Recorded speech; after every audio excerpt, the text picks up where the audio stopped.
Much of what you will see today in this introductory talk will be discussed in more depth and more detail in the lectures over today and tomorrow. There are a few main messages that hopefully you will come away with. As a neurologist and a psychiatrist, I did dual training at Brown University.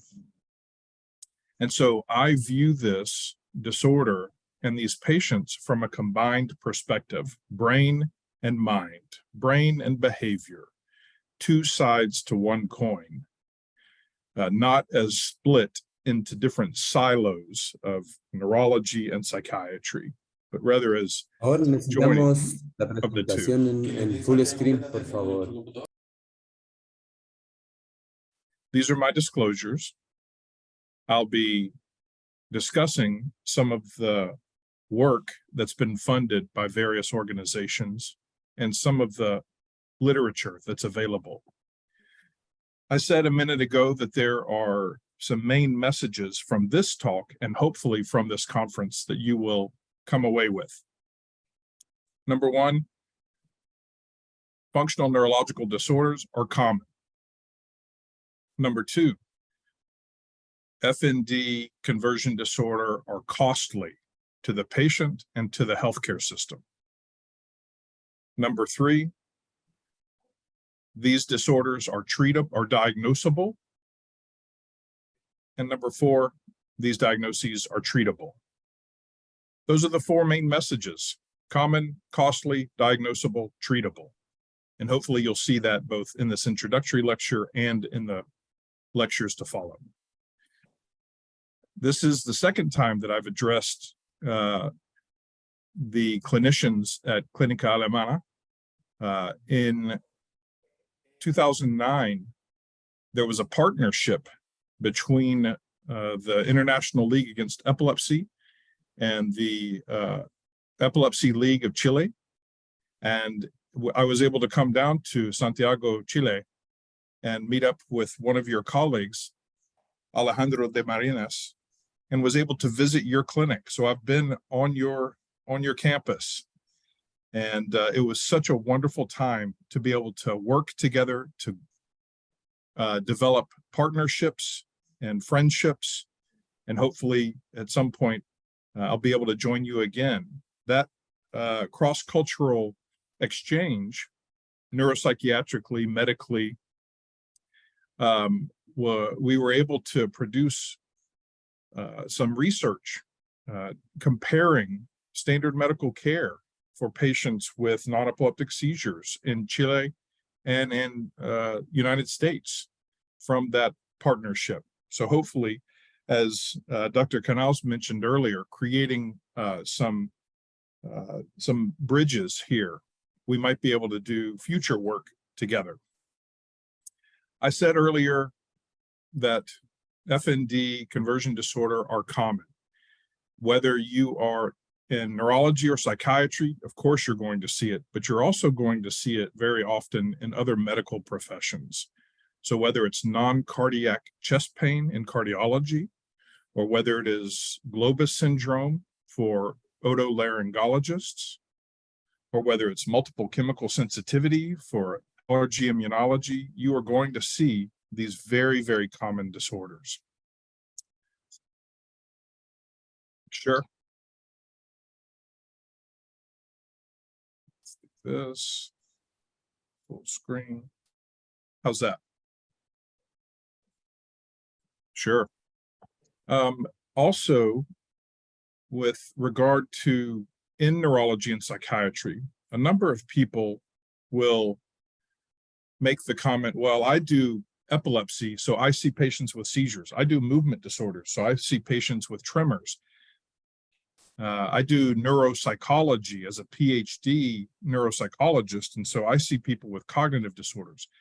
These are variations on a theme. And what I mean by that is that when you see somebody with non-epileptic seizures, they're probably going to have some other form of a FND or conversion disorder semiology. So you'll see them coming together many times. I mentioned about that one, they're common. Number two, they're costly. This is a recent study published in JAMA Neurology that examined emergency department and inpatient healthcare use and costs in patients with FND. And they searched thousands of emergency department visits and admissions over 9 years. And the bottom line was that the costs were estimated to be more than $1.2 billion per year. This is in the US alone. And that these costs for FND admissions and evaluations were comparable to other investigation intensive and pharmacologically demanding neurological disorders. So common and costly, the first message. The third message is diagnosable. And what I mean by that is that you, as neurologists and psychiatrists and primary care doctors and emergency room doctors, you can diagnose conversion disorder FND. They're going to appear in a variety, they're going to have a number of manifestations. And to make sure that we're talking about the same thing, we're talking about under the DSM-5, we're talking about somatic symptom disorders. That group of disorders, which includes FND or conversion disorder and also illness anxiety disorder. This is an unconscious process. They're not faking it. Faking is malingering, which is not a medical diagnosis. That's lying. These patients aren't lying. They're not making it up. They are real symptoms presenting with real pain and suffering, and they're not doing it on purpose. So I mentioned that with the DSM-5, when we had DSM-4, you couldn't make the diagnosis definitively because you had to rule out malingering, which is hard to do unless you've got surveillance video. And number two, you had to have the relevant psychological stressor, and you had to know that. And unfortunately, in the 30 minutes that many busy clinicians have with their patients in the emergency room or on a consult, the patient doesn't trust the clinician enough to be able to share about past adverse life events or a history of trauma or abuse.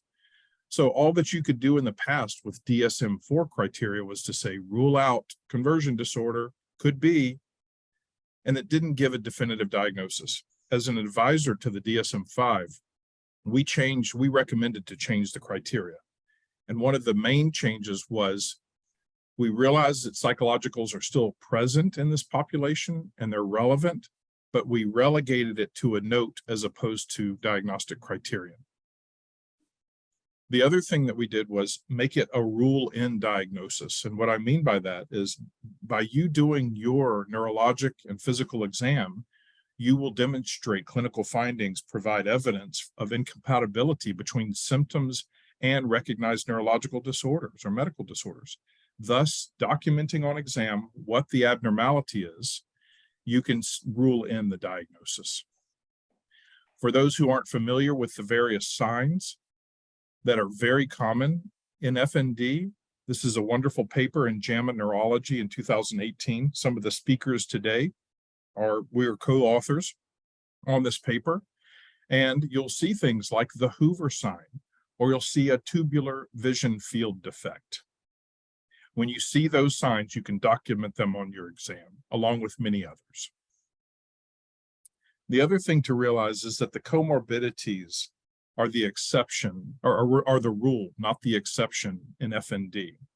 So, as mentioned earlier in the introduction, it's very important to have collaboration when you are working. So just doing a neurological history and exam is not sufficient. Just doing a psychiatric history and exam is not sufficient. Making sure to have a comprehensive developmental and psychosocial history about prior upbringing and trauma and abuse as child or adult. All of those are very important as you piece together the story and the exam for this disorder. Also, some of the things we're taught in neurology can be seen as dogma. we try to challenge dogma with data. There's an assumption in neurology that if you had a head injury, it must be epilepsy, but that's not necessarily true, as demonstrated by the study that we did in 2012, publishing it in Epilepsia, where we found that almost half of patients with non-epileptic seizures had a history of traumatic brain injury, and 3/4 of those TBIs were mild TBI. So just because you had a head injury doesn't mean that it has to be epilepsy, number one. Number two is that we underscored what's called the double hit, which is I was alert or dazed and confused during my head injury, my mild TBI. So I was aware when I saw my colleague get shot, or when I was in the car crash, or when the assault happened and I was hit on the head. So it's not just a physical hit on the head, it's also an emotional hit. And that double hit needs to be addressed in this population. I told you that adverse life experiences occur, and you're aware of that, not in all patients, but in many patients, not just in children, but also in adults, not just in little girls, but also in men and women. And so you'll see by taking a good history as a neurologist and a psychiatrist that there are many times, not all the time, there are histories of all types of trauma and abuse. I ask the question in a very conversational way when I'm taking the history: have you experienced or witnessed in your life as a child or as an adult any history of trauma or abuse? What I mean by that is physical, emotional, verbal, or sexual abuse that happened directly to you. And then the patient many times will pause, and then they'll tell you, well, doctor, and they'll tell you what's happened. It can also be neglect. It can also be bullying. So there are losses that people have. And John Stone also illustrated this, that patients with functional limb weakness had 2 to 3 times more reports of some type of adverse childhood experience as compared to patients with lone neurological disorders in healthy subjects. The comorbidities also include psychiatric comorbidities such as depression in almost half of patients, PTSD in more than half, and then also personality disorders or access to disorders in many of our patients. So making sure not just to ask about, tell me about your tremor, also ask about the other comorbidities. There are a number of resources that are available to you, for you and your clinic and your students and residents, as you learn more about what is the proper assessment. This is work from the American Neuropsychiatric Association Committee on Research, where we compiled all of the data on looking at assessment of motor FND. Likewise, here's a similar report on the assessment of non-epileptic seizures, another report from the ANPA Committee on Research, again, available to you for your learning. Many seizure organizations, or rather neurologic organizations, have more information about conversion disorder, ironically, than psychiatric disorders, psychiatric associations, at least in the United States. It may be different in Chile. The American Epilepsy Society has clinical information sheets online available to you for non-epileptic seizures in adults and in children, and for clinicians and patients and family members. The first point was they're common. Second was they're costly. Third is you can diagnose them. And the fourth point, the main message, is you can treat these disorders. Treatment starts with an accurate diagnosis. So do your due diligence when working them up. Then the presentation of the diagnosis, not only to the patient, but to the family member, is the transition to appropriate treatment. Multidisciplinary team approaches, I'll describe some of those, and then follow-up and maintenance. When we think of conversion disorder, we think of Charcot and Salpêtrière in France in the 1800s.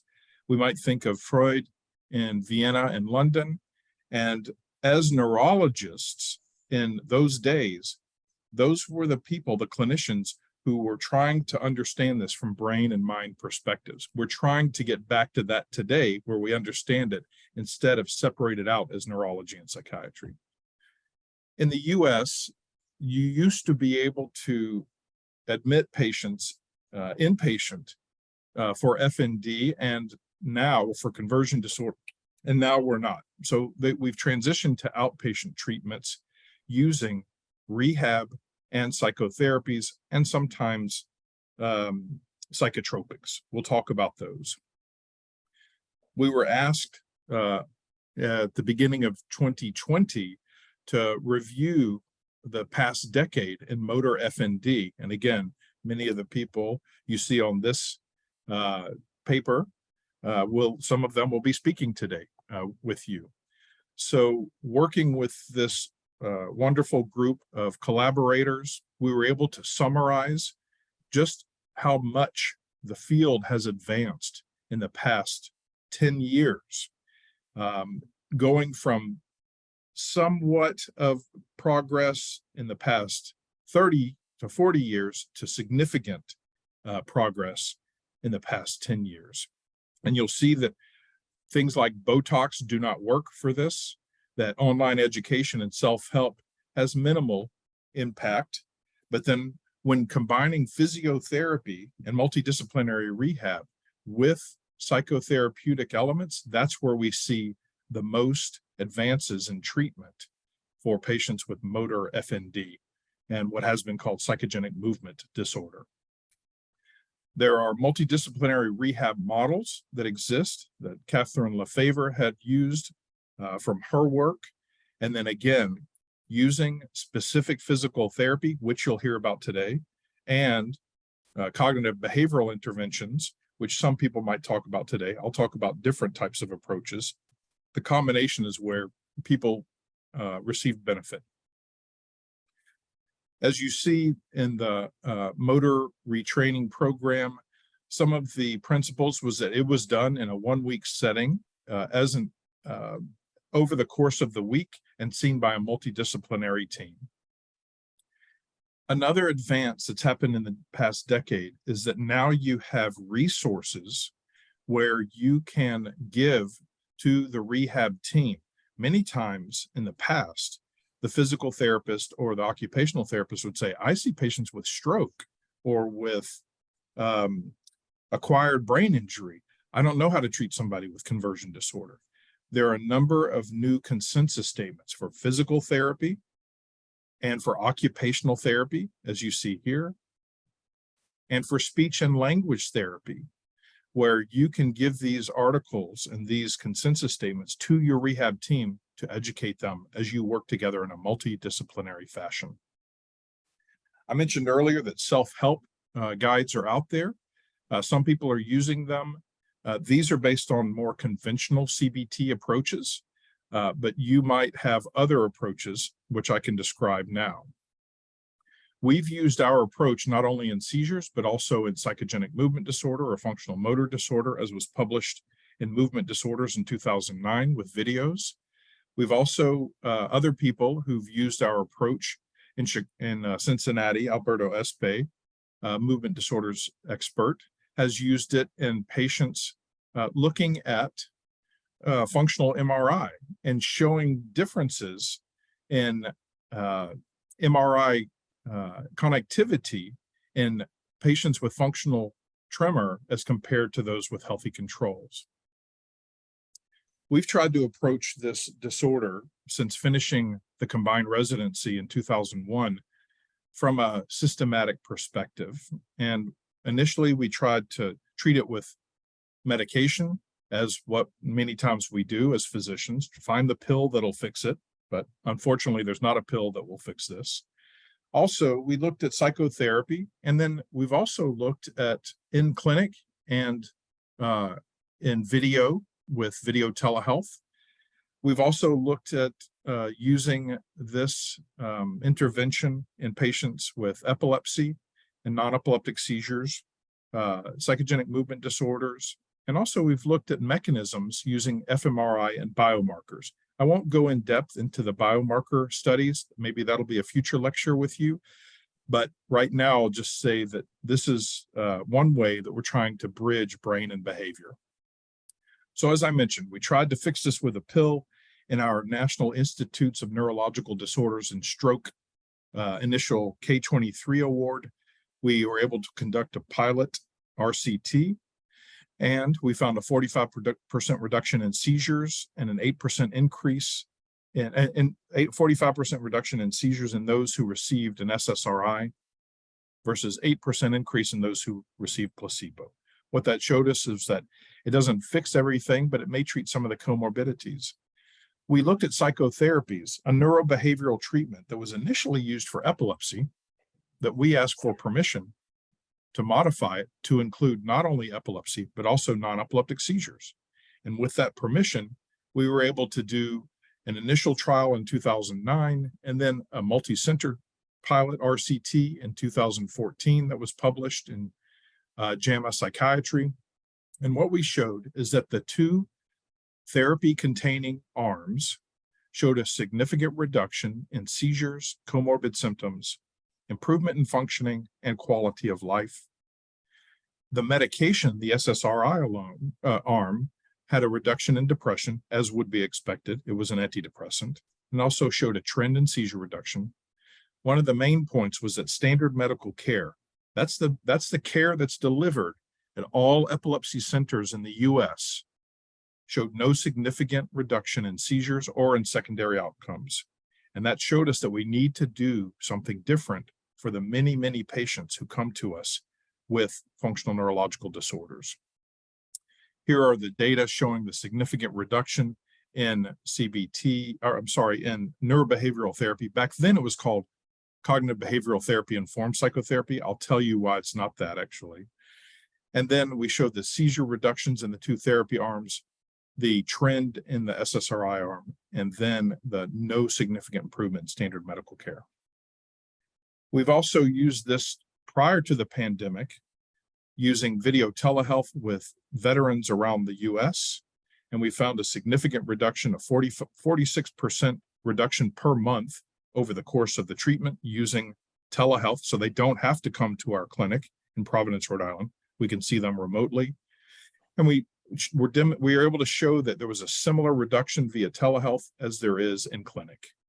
So both can be used in this treatment. Here's the theoretical model that's used to help conceptualize. This slide was actually borrowed from the pain literature. What used to say pain, now I just put in non-epileptic seizures. It could be functional tremor. It could be somatoform cognitive disorder or functional cognitive disorder. You can substitute in whatever iteration it is. Usually there's an injury or a trauma or a loss, either remotely or acutely or both. Then there's a presentation of the symptoms. The patient starts to catastrophize or have catastrophic thinking.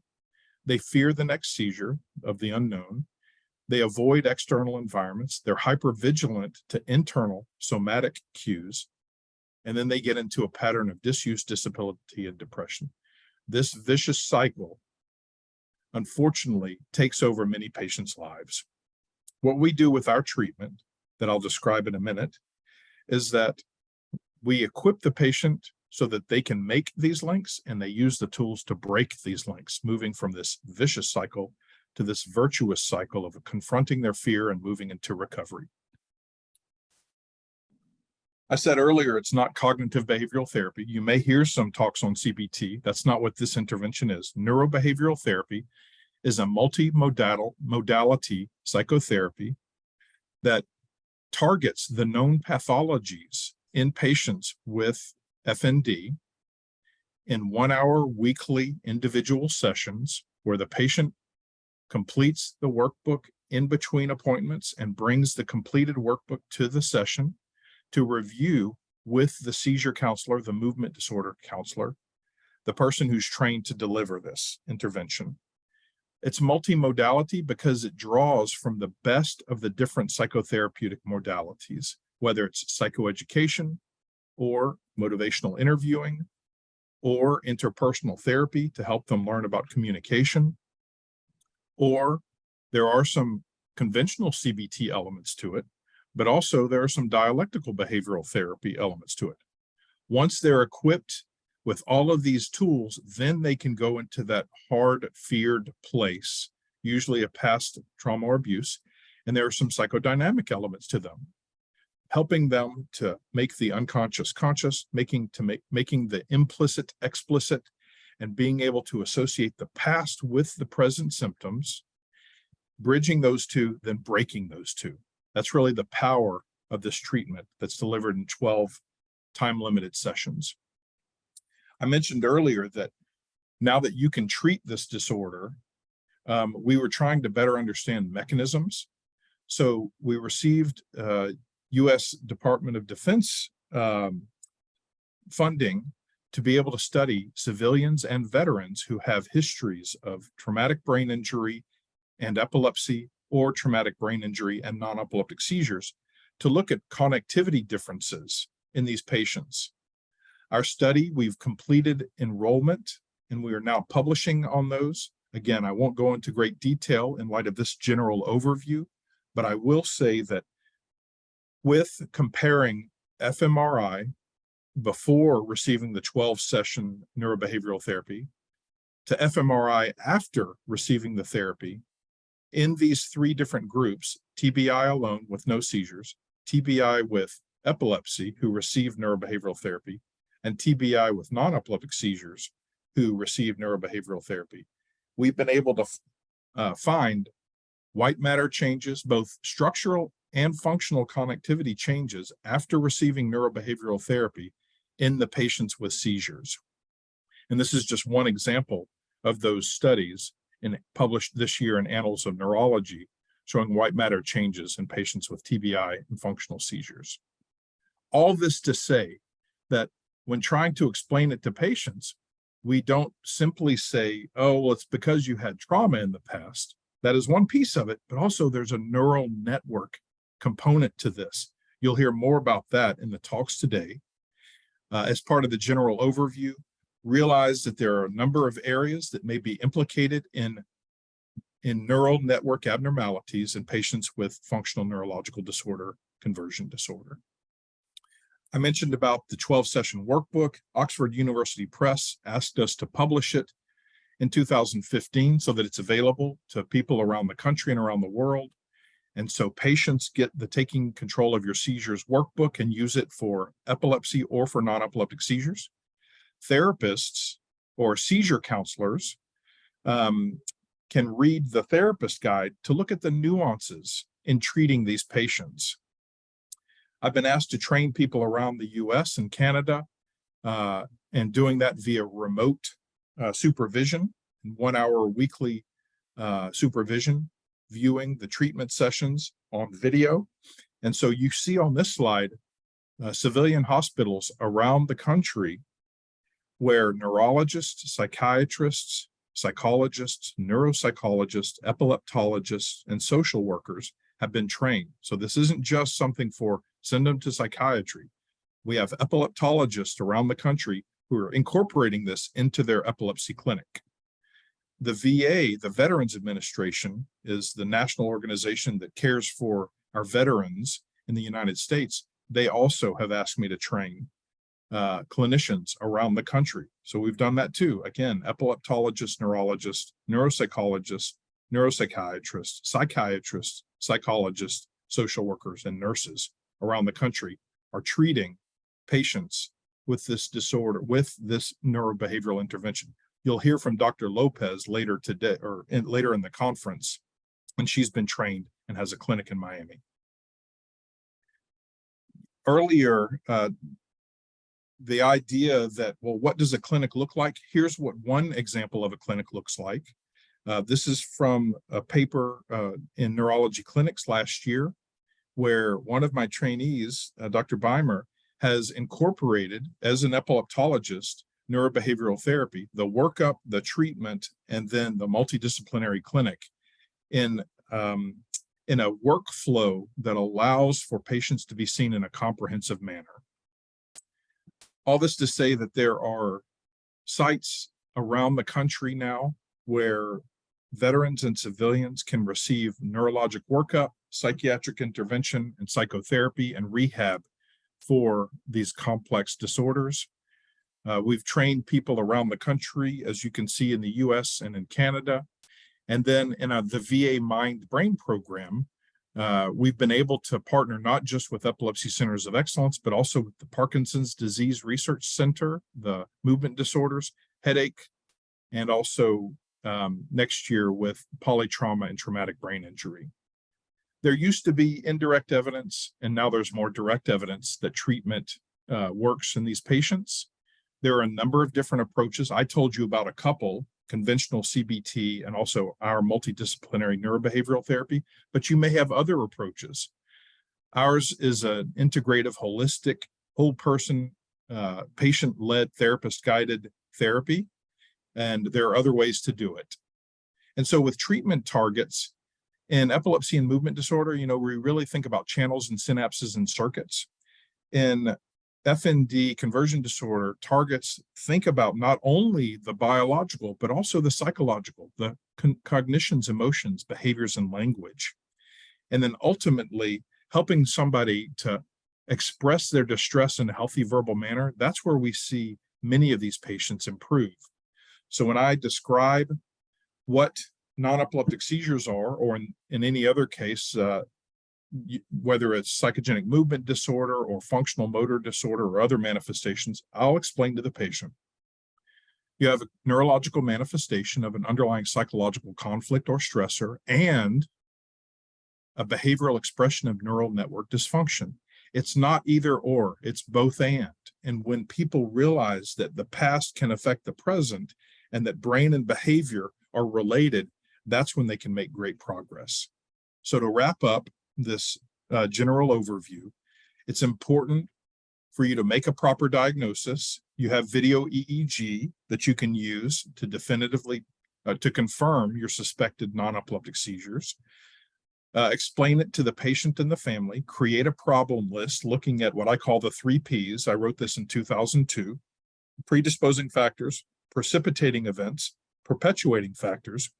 That informs your formulation, which informs your prescription of appropriate psychotherapies and pharmacotherapy. If they have mixed epilepsy and non-epileptic seizures, as is in 10% of the patients, you can taper the anti-epileptic drugs to treat just the epileptic seizures. You don't have to chase the non-epileptic seizures with anti-seizure medications because they don't treat non-epileptic seizures. And you could titrate psychotropics. To wrap up, what's the impact on your clinical practice? You can diagnose this disorder. Realize that history alone is insufficient. You can treat or refer to appropriate treatment. Supportive therapy doesn't work. So just talking with them about their problems or telling them what it is and hoping it goes away doesn't work. You have to have some type of a treatment using rehab and psychotherapy combination with targeted interventions is what we found. You can also restore quality of life in patients with FND and conversion disorder. And another thing that I've found, having started clinics around the country and discussing this with people around the world, is that when you have a good functioning working clinic and good collaborators, a clinic with this population is rewarding for clinicians, and it can be life transforming for patients. Much of this information is in the 4th edition of Gates and Rowan's Non-Epileptic Seizures. And then also, we hope that you'll join us in the Functional Neurological Disorder Society biennial international conference in Verona, Italy in June of next year. And with that, I'll close and open it up to any questions or comments.